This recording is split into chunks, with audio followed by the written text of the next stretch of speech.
Welcome back to Awaken Stories. I'm Marcus. Every time we get together, we take one story from Osho's 1001 Tales and bring it to life. Ancient wisdom animated.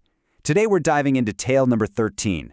At first glance, this is an incredibly warm, funny story about a familiar wooden puppet. But then, it takes a massive, totally unexpected philosophical turn.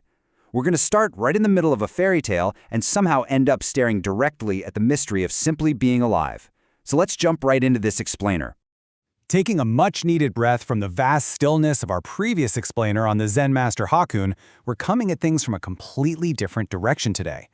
We begin with a deeply familiar, colorful narrative. Think of Geppetto, a lonely carpenter who's just feeling that very human wish to have a child. So he takes some sticks of wood and he builds himself a son, complete with a little red hat and a very pointed nose. And of course he names him Pinocchio. It's a really warm, sweet image, right? Just a pure act of creation born out of love and loneliness. But literally right after he's made, look at what happens. Pinocchio initiates this timeline of pure, unadulterated chaos. I mean, barely a minute after his creation is finished, the puppet kicks his creator right in the leg. With that single kick, Geppetto realizes, oh boy, this kid is going to bring me nothing but trouble. Within the hour, he's demanding food. By the end of day one, he walks out without a single word of thanks. And for years, he just goes on doing one mischief after another, disappearing, completely torturing his creator, until, as the story goes, he's eventually swallowed by a whale. And this brilliantly illustrates such a stark contrast. On one side, you have the creator. Even though Geppetto is incredibly poor, when his creation demands food, he scrapes some together, giving his newly made son his own dinner and going to bed hungry himself. On the flip side, you have the creation. Pinocchio just takes, he demands, he tortures, he abandons. If you've ever poured your heart into creating anything, whether that's raising a child or launching a passion project, you can probably relate to Geppetto here. You make something, and suddenly it has a mind of its own. It ignores you. It might even figuratively kick you.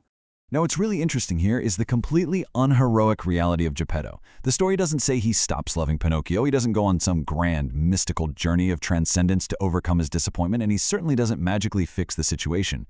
He just stays in his workshop. He endures the very real pain of being a creator, and he simply continues to love the thing he made, even while it's out there making terrible mistakes and getting swallowed by whales. Honestly, maybe that quiet endurance, that simply staying in the workshop, is the real transformation. But right here, just as we settle comfortably into this super relatable narrative about parenting and ingratitude, Osho drops this massive disruption. He completely breaks the frame. Right after telling this sweet story, the source text delivers this genuinely jarring instruction. Now forget this introduction, as if I have not told you at all. Only then will you understand what comes next. It's completely shocking instruction, right? I remember reading this and thinking, wait, what? So the crucial point we have to ask is why? Why does the source insist we completely erase the fairy tale we just spent all this time building up? We just connected with Geppetto. We felt the warmth, we felt the humor of the story. Why on earth would a teacher tell you a parable and then immediately order you to pretend you never heard it? Well, the answer is actually this brilliant psychological trick. The source explains that if you know a story is an analogy from the very start, your ego immediately throws up its shields. If Osho started by saying, hey, I'm going to tell you a story about your relationship with the divine, your intellectual mind would just cross its arms and start critiquing the metaphor. But by just sitting with Geppetto's raw human emotion first, you feel it. You lower your defenses, and by doing that, you leave the door wide open for the real lesson to slip in. So let's move to the actual revelation and see how this builds, because this is exactly where the story turns from a fairy tale into a mirror. Osho pivots entirely from a wooden puppet to the profound potential of human divinity. He says, if Jesus can become a Christ, you can become a Christ too. These are two sides of the same coin. Boom, we have completely left the carpenter's workshop. We are now talking about the ultimate creative capacity within you. We're presented with a paradox here, beautifully visualized as two sides of a coin. On one side, you have the belief in Jesus' humanity. On the flip side, the embrace of your own human divinity. And the source insists these absolutely cannot be separated. You literally cannot believe in the divine nature of Jesus without first fully accepting his ordinary, everyday humanity. Because, think about it, if he wasn't human, his divinity means nothing for us, right? And here's the real kicker. Once you accept his humanity, that second step is inevitable. If a human could achieve that divine state, then your own divinity suddenly becomes a very real possibility. Now, I know exactly what you might be thinking. You're probably saying, yeah, but I'm not Jesus. I mean, look at my life, look at my flaws. But this is the crucial point Osho addresses next. That very feeling of unworthiness, the thing making us feel like we could never reach that divine potential, is the exact same error preventing us from seeing the human side of the coin. See, we put divinity on a pedestal so high that it has absolutely nothing to do with us, and by denying the humanity of the divine, we basically excuse ourselves from having to realize the divine within our own humanity. It's a total ego trap. Bringing this incredible philosophy back to your own life, let's look at this question. We've understood the trick of the story now. Pinocchio isn't just a wooden boy. Pinocchio is us. We are the creation that takes, forgets, and runs away. But we are also Geppetto. We carry that exact same divine creative spark.